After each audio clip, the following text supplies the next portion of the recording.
नमो नमः। ईशावास्योपनिषद। ईशावास्योपनिषद शुक्ल यजुर्वेद का 40वां अध्याय है।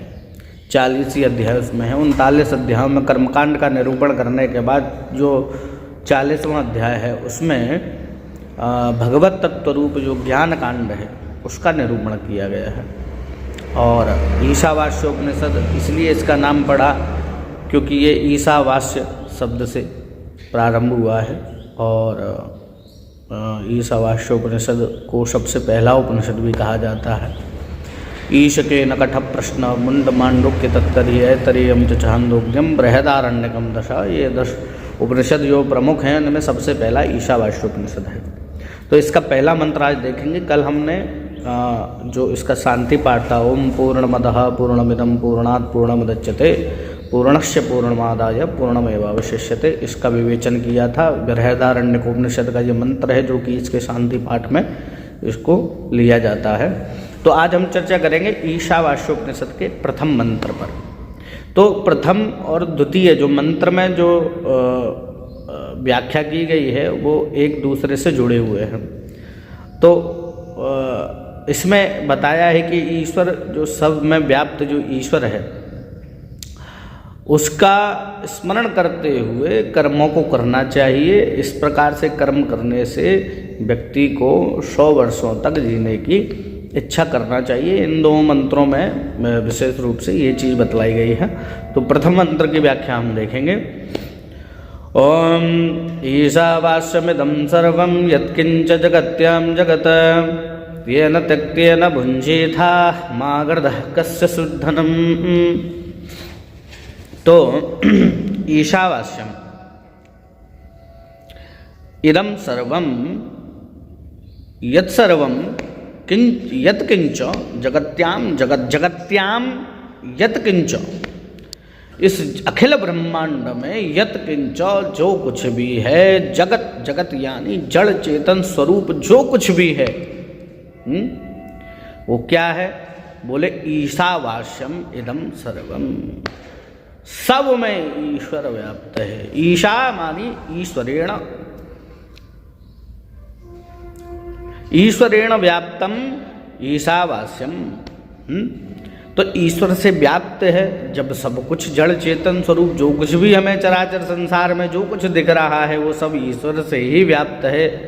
तब बोले कह रहे हैं कि तेना, तो उस ईश्वर से व्याप्त होने के कारण तेना उस ईश्वर का स्मरण करते हुए त्यक्तेन भुंजी था, हमें जो कुछ भी भोगना है इस संसार में, जो कुछ भी पदार्थ हम भोगते हैं उनको त्याग पूर्वक भोगना है। तेन त्यक्तेन भुंजी था, त्याग पूर्वक भोगिए।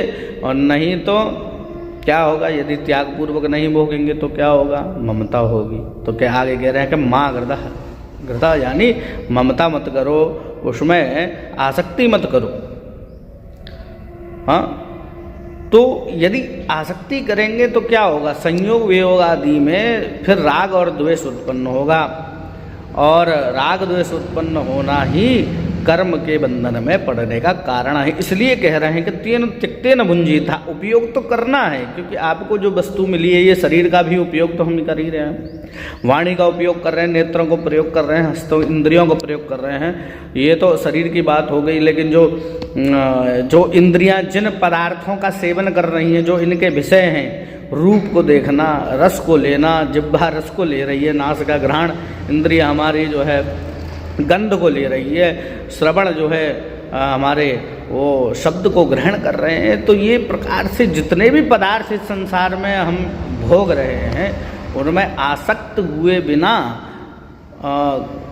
हमको उसको भोगना है। तेन त्यक्तेन भुंजीथा मा गर्धः, आसक्ति मत करो। मा गर्धः कस्य शुद्धनम, ये धन किसका हुआ है? अथवा किसी का भी नहीं है। तात्पर्य ये है कि ये जो सब वस्तु है, जड़ चेतन जितना भी जो सब पदार्थ है, ये सब जो है वो भगवान से व्याप्त होने के कारण उन्हीं का है, उन्हीं परमेश्वर का है। इसलिए उन्हीं का स्मरण तेन, उसी का स्मरण करते हुए त्यक्तेन भुंजीथा, हमें उसका त्याग पूर्वक ही सेवन करना, भुंजीथा सेवन करना चाहिए, उसका उपभोग करना चाहिए, तभी वो कल्याणकारी होगा, नहीं तो वो कर्म बंधन में ले जाने वाला होगा। आगे कहते हैं, दूसरा मंत्र देखते हैं। ये प्रथम मंत्र का अर्थ बताया कि ईश्वरे जो कुछ भी जगत्याम जगत इदम सर्वम, जो कुछ भी आपको दिख रहा है चराचर जगत में, वो सभी ईश्वरेण व्याप्तम ईशावास्यम इदम सर्वम। तेन त्यक्तेन, इसलिए उस ईश्वर का स्मरण करते हुए त्यक्तेन भुंजीता, वो त्याग पूर्वक हमें उसका उपभोग करना है। माँ गर्दह कस्य शुद्धनम, इसमें आसक्ति नहीं होना चाहिए। और ये धन आखिर में किसका हुआ है, क्योंकि जो आज हमारा है वो कल किसी और का हो जाएगा, हमसे पहले किसी और का था। ठीक है, तो इस प्रकार से ये बताया। और दूसरे मंत्र में बताया कि कुर्वन् नैवेह कर्माणि जिजीविषेत् सतम क्षमाः एवं त्वयि नान्यथेतोऽस्ति न कर्म लिप्यते नरे। कह रहे हैं कि एवं कुर्वन् एव इह कर्माणि, इह जगति, इस संसार में कर्माणि करते हुए, कर्मों को करते हुए। कैसे कर्मों को करते हुए? बोले शास्त्र में दो प्रकार के कर्म बताएं, एक तो विधि और एक निषेध। तो जो विधि है शास्त्र की वही कर्म है, और जो निषेध है वही अकर्म है।